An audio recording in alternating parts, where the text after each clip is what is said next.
chiamiamo è da Grusa Giuseppe di Palermo, che essendo un po' anziano ci ha indicato di farla leggere al nostro amico Melvizzi.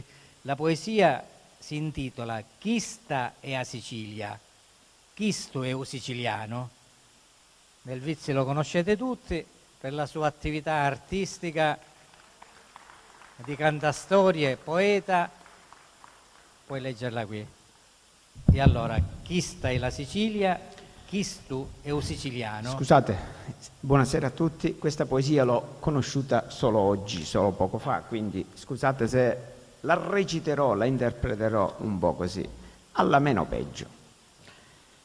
Chi sta a Sicilia? Chi stu, io siciliano. Quando parlo da me terra è come se parlasse di me amore. Lo cuore mi batte forte e s'aggiuma di passione, perché come un amante ne sogno innamorato. È bella e sarbaggia come una femmina mediterranea che incanta con la sua bellezza. La sanno cosa ne innamora senza ciato e a bocca aperta. Sicilia mea, tra inferno e paradiso, un c'è cucumanna e conganna. Come tu se ne sta perché credere che i cosi hanno ghire per come hanno ghire.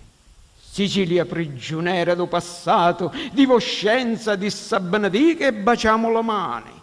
Un nuggio, niente sapi e niente veri perché non c'era. E se c'era dormia, e chi dorme niente veri. Sicilia bella e tormentata, d'indigna e triste verità, difficili a capirete, difficili ad accettarete.